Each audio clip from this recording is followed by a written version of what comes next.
The universe is big, it's vast and complicated and ridiculous. Science fiction, or sci-fi, has throughout history played a big part in our lives as storytellers. The fact that there might be life out there beyond our solar system and understanding intrigues even the smallest of minds. This intrigue is often translated onto our screens and phones, whether that be on television, film, video games, or audio dramas. The role of the companion in particular has, in many people's opinion, always been the most important role in sci-fi. One show that really portrays the importance and growth of the companion through time is that of the well-known BBC show Doctor Who.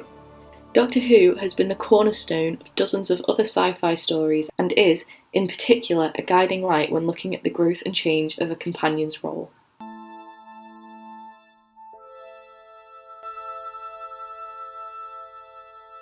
The portrayal of female Doctor Who companions have often reflected attitudes of the time. In the early years of Doctor Who and many other sci-fi shows and films, the role of the companion was filled by a pretty young girl who was there to scream and ask questions. One such example of this is the Doctor's very first companion, Susan Foreman.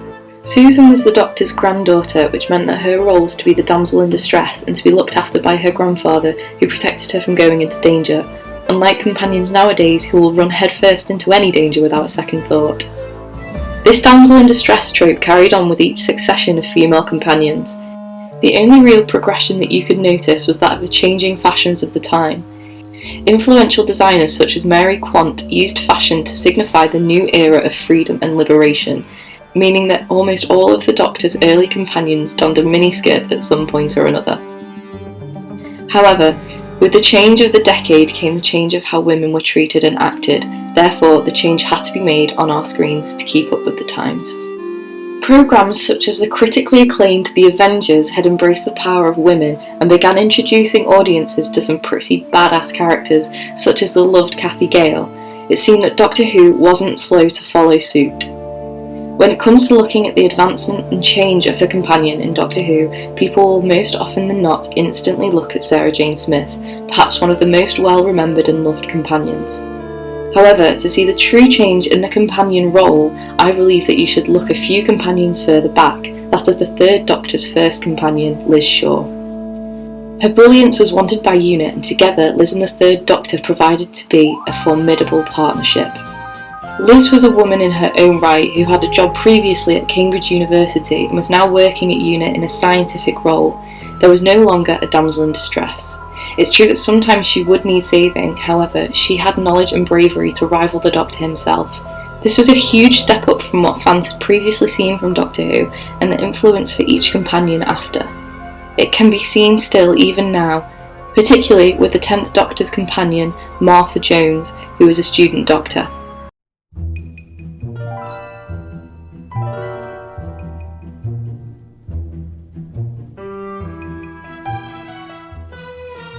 After a long hiatus, Doctor Who returned to our screens in 2005, bringing with it an all-new glistening companion.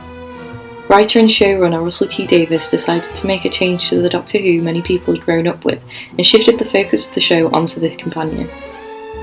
This meant the companions from here on in would be strong, modern women who would sometimes fall for the Doctor's charms. This change in the dynamic of the show was lovingly embraced by both new and old fans. One particular fan favourite was the loud-mouthed Donna Noble. Donna was, unlike past friends of the Doctor, not particularly clever, which really resonated with the audience who could relate to the temp from Chiswick, who saw herself as nothing special, constantly questioning why the Doctor loved and valued her friendship so much. She was also one of the first companions who would berate the Doctor for his moments of inhumanity without a second's thought, but had a brilliant character development that hadn't really been seen before, starting out as a harsh, gobby girl with a quick temper, becoming this kind, clever and quick-witted woman, while still keeping that quick temper, reminding everyone that the role of the companion was no longer to just scream and ask questions, but to become a better person and point out the Doctor's flaws.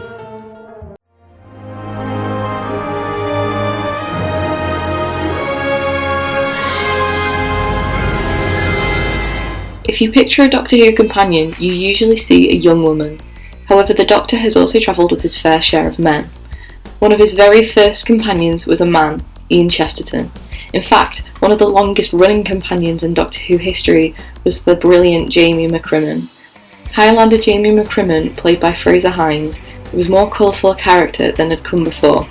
He brought the brawn into the Doctor's life, acting more as his bodyguard, attempting to fight almost anyone who he thought a threat, much like the fan favourite Brigadier Lethbridge Stewart, who had a penchant for pyrotechnics. At the renewal of the show was brought Mickey Smith and Rory Williams, who were labelled the Tin Dogs of the Doctor's companions. This was a name given to those who, like the infamous robot dog companion of the Fourth Doctor, K9, were just there for some comic relief and as a side character to question and Google, more of a third wheel to the Doctor and his female companion. However, they overcame these labels and solidified their bravery and cleverness in the TARDIS, ending each of their runs in the show as heroes. They, unlike the Doctor's previous male companions, weren't confrontational and all guns blazing, but showed that you didn't have to be a brawly man to prove your value in the TARDIS, fitting into the modern role of a man, showing that even the bravest have emotions, fears, and can show their love in a way that doesn't involve toxic masculinity.